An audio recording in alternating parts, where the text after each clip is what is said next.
Olá, tudo bem? Eu espero mesmo de coração que você esteja bem. Vamos mais uma vez para a leitura do nosso livro. Estamos lendo um livro incrível chamado Uma Vida com Propósitos e estamos no dia 35 desta leitura e quero te incentivar. Apesar de você ter essa oportunidade de ouvir a leitura por aqui, mas se você também quiser comprar este livro, compre, vai ser uma grande aquisição para a sua vida, porque todas as vezes nós precisamos relembrar certas verdades, não é verdade? Então, se você quiser, também tem a opção de ouvir aqui no canal e eu fico muito agradecida por você me acompanhar aqui. Se você tiver a oportunidade, inscreva-se para você também receber as notificações de quando vier os novos vídeos. Teremos a oportunidade de ler outros livros, então este canal serve para isso, para que realmente seja um lugar de bênção, um canal de bênção na vida das pessoas, um crescimento espiritual para mim e para você. E também, se você achou interessante essa leitura, se você achou importante e queira compartilhar com seus amigos, faça isso, compartilhe, semeie a mensagem, compartilhe a mensagem, que possa atingir e alcançar muitas vidas. E vamos para a leitura então de hoje, dia 35 dessa leitura. E o tema de hoje é bem importante. O poder de Deus na fraqueza. Quem de nós não passa por momentos de fraqueza e de angústia? Vamos ver o que diz o texto de hoje? Somos fracos, mas pelo poder de Deus, viveremos com Ele para servir vocês. 2 Coríntios 13, 4b. Eu estou com você. Isso é tudo que você precisa. 2 Coríntios 12, 9a. Deus realmente gosta de usar pessoas fracas. Todos têm fraquezas. Na verdade, você tem uma coleção de defeitos e imperfeições, físicas, emocionais, intelectuais e espirituais. Você também pode viver situações incontroláveis que o enfraquecem, como restrições financeiras e relacionais. O mais importante é o que você faz com isso. Normalmente negamos as fraquezas, nós as defendemos, damos desculpas, escondemos e tornamos a senti-las. Isso impede que Deus as use de forma que deseja. Deus tem uma perspectiva diferente da fraqueza humana. Ele diz: os meus caminhos e os meus pensamentos são mais altos que os seus. Por isso, ele muitas vezes age de forma exatamente oposta ao que esperamos. Imaginamos que Deus deseja usar somente nossas virtudes, mas Ele também quer usar as nossas fraquezas para a sua glória. A Bíblia diz: Deus escolheu para envergonhar os poderosos, o que o mundo acha fraco. As fraquezas não são um acidente. Deus as permitiu em sua vida deliberadamente, a fim de demonstrar seu poder por meio de você. Deus nunca ficou impressionado com a força nem com a autossuficiência. Aliás, Ele é atraído por pessoas que são fracas e admitem isso. Jesus considera pobres em espírito os que reconhecem suas próprias necessidades. Essa é a primeira atitude a ser abençoada por Ele. Essa é a primeira atitude a ser abençoada por Ele. A Bíblia está repleta de exemplos que demonstram como o Senhor gosta de usar pessoas comuns, imperfeitas, para realizar coisas extraordinárias, a despeito de suas fraquezas. Se Deus só utilizasse pessoas perfeitas, nada seria realizado, porque nenhum de nós é infalível. Ele utiliza pessoas imperfeitas, e isso é um fato animador para todos nós. A fraqueza, ou espinho, como Paulo a denomina, não é um pecado ou um vício de caráter que você possa mudar, como o exagero na comida ou a impaciência. A fraqueza é qualquer limitação que você herdou ou não tem meios de alterar. Pode ser uma limitação física, uma deficiência de membros, doença crônica, vigor naturalmente baixo ou alguma inaptidão. Pode também ser uma limitação emocional, como a sequela de um trauma, uma lembrança dolorosa, um comportamento peculiar ou algum fator hereditário. Pode ainda ser uma limitação intelectual ou nas habilidades. Nem todos somos absolutamente brilhantes ou talentosos.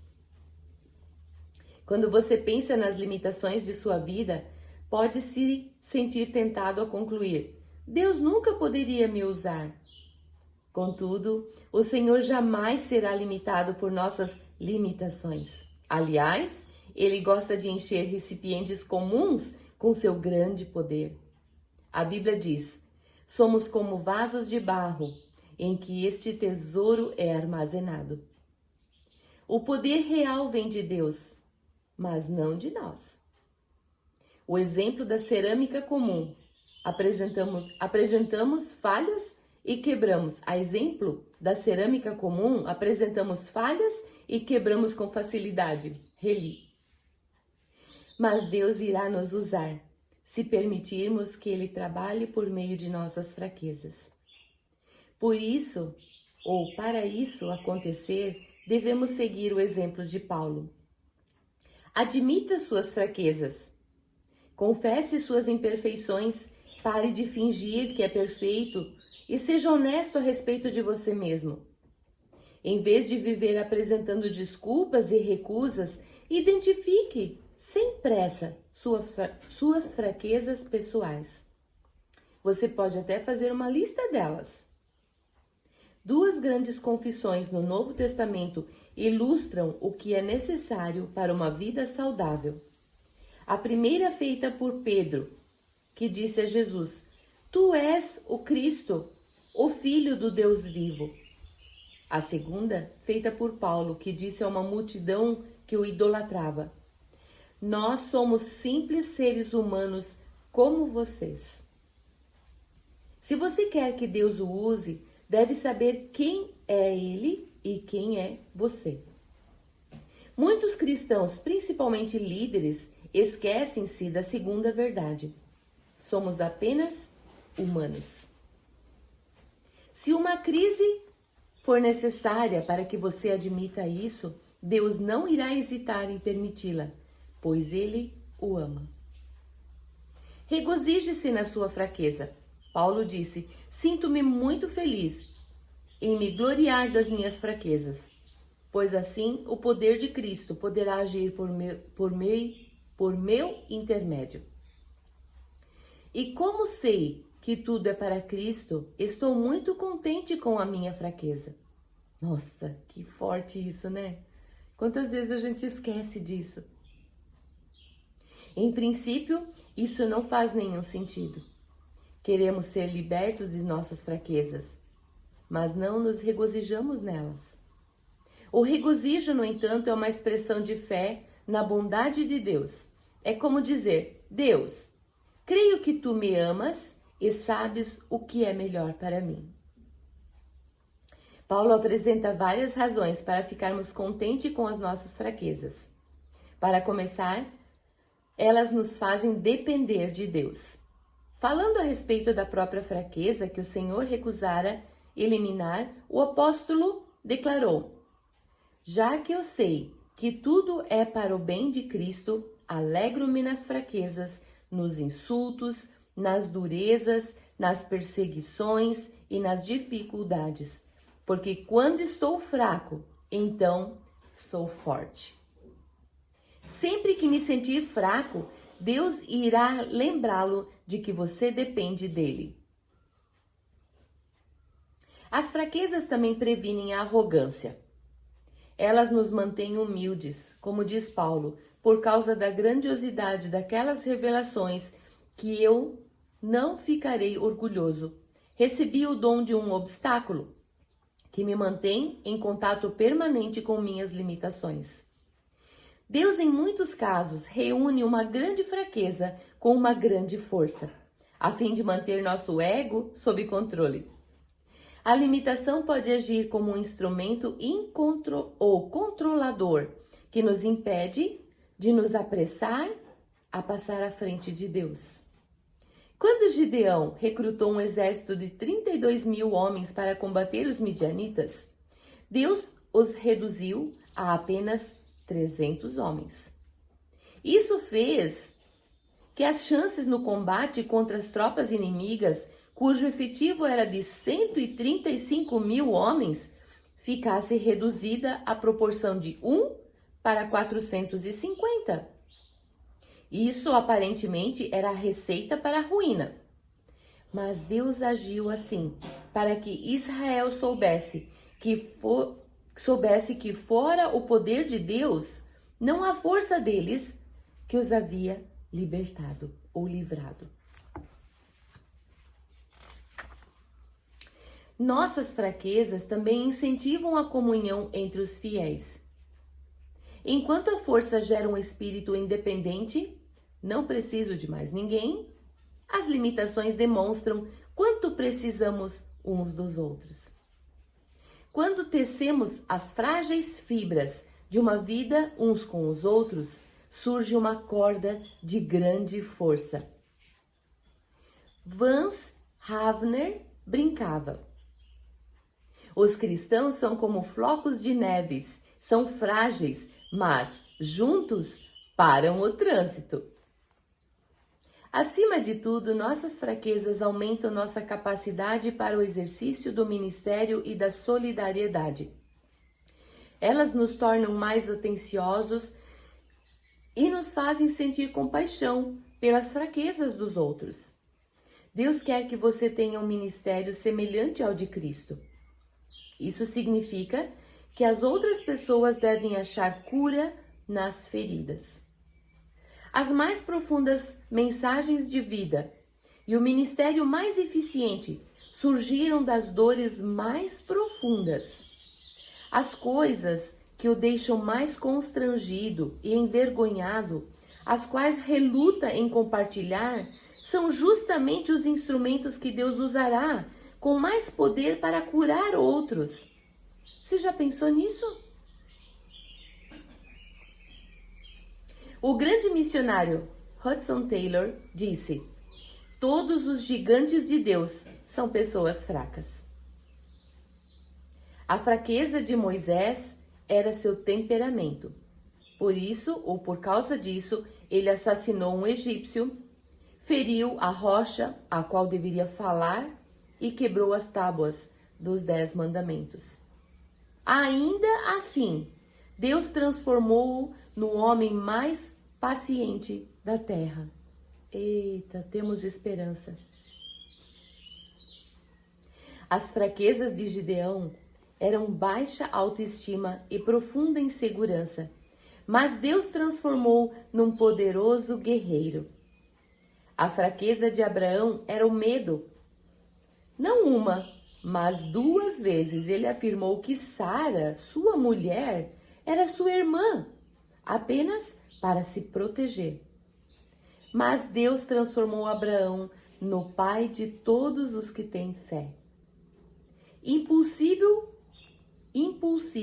e sem força de vontade, Pedro tornou-se uma pedra. O adúltero Davi tornou-se o homem segundo o meu coração. João, um dos impulsivos, filhos do trovão, tornou-se o apóstolo do amor. A lista poderia seguir interminavelmente.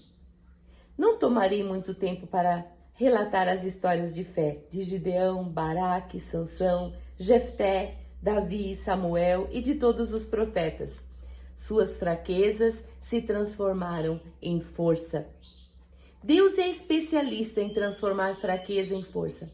Ele quer pegar sua maior fraqueza e transformá-la. Amém. Compartilhe suas fraquezas de forma sincera. o ministério começa com a vulnerabilidade. Quanto mais você baixa a guarda, tira as máscaras e fala suas lutas, mais Deus poderá usá-lo para servir outras pessoas. Paulo deixava transparecer sua vulnerabilidade em todas as suas cartas. Ele abertamente compartilhava suas falhas.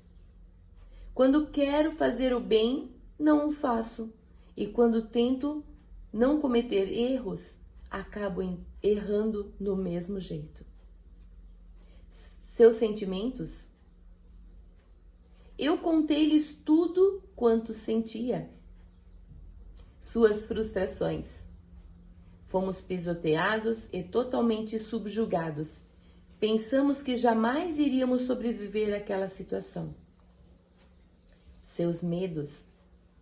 Quando fui até vocês, estava fraco, amedrontado e trêmulo. É claro que a vulnerabilidade é arriscada. Pode ser assustador baixar a guarda e abrir a vida para os outros. Quando você expõe fracassos, sentimentos, frustrações e temores, arrisca-se a ser rejeitado. Mas os benefícios valem o risco. A vulnerabilidade liberta emocionalmente. Quando nos abrimos, aliviamos a tensão, dissipamos os medos, o que é o primeiro passo rumo à libertação. Nós já vimos que Deus concede graça aos humildes, mas muitos não compreendem a humildade. Ter humildade não é se sujeitar ou negar a própria força, mas ser sincero a respeito das próprias fraquezas. Quanto mais fraco você for, mais obterá da graça de Deus e também receberá a graça dos outros. A vulnerabilidade é uma qualidade cativante. Somos naturalmente atraídos por pessoas humildes. A pretensão causa antipatia. Mas a sinceridade atrai e a vulnerabilidade é o caminho para a intimidade. É por isso que Deus quer usar suas fraquezas, não apenas suas qualidades ou virtudes. Se as pessoas virem apenas as suas qualidades, irão desanimar e pensar, bem, melhor para ele, mas nunca poderei fazer isso. Entretanto, quando vem Deus usá-lo, apesar de suas fraquezas, animam-se e pensam, talvez Deus possa me usar assim também. Nossas qualidades podem resultar em competição, mas nossas fraquezas propiciam a vida em comunidade. Em algum ponto da vida você terá de decidir se quer impressionar ou influenciar as pessoas. Você pode impressioná-las à distância, mas tem de chegar perto para influenciar. Ai, que forte isso! Hoje está tão em alta, né, ser influenciador, mas será que realmente influenciamos as pessoas da maneira certa? Quando você fizer isso, elas poderão perceber suas imperfeições. Não há nenhum problema nisso. A qualidade essencial para a liderança não é a perfeição, mas a credibilidade. As pessoas devem ser capazes de confiar em você. Caso contrário, não o seguirão. Como você constrói credibilidade? Não fingindo ser perfeito, mas sendo sincero. Glorie-se em sua fraqueza. Paulo declarou, vou apenas gloriar-me de quão fraco sou e quão grandioso é Deus para usar uma fraqueza dessas para a sua glória. 2 Coríntios 15, 5b. Em vez de se apresentar como um ícone de invencibilidade e autoconfiança, veja-se como um troféu da graça de Deus. Quando Satanás apontar as fraquezas que você tem, concorde com ele e deixe o coração transbordar de louvores a Jesus, que compreende todas as nossas fraquezas, e ao Espírito Santo, que nos ajuda em nossas fraquezas. Deus também pode transformar uma virtude em fraqueza, a fim de nos usar ainda mais. Jacó era um manipulador, passou a vida conspirando e fingindo e fugindo das consequências. Certa noite ele lutou com Deus e disse: "Não te deixarei ir, a não ser que me abençoes." Deus respondeu: "Tudo bem." Mas então lhe deslocou as articulações da coxa. O que significa tudo isso? Deus tocou o ponto forte de Jacó.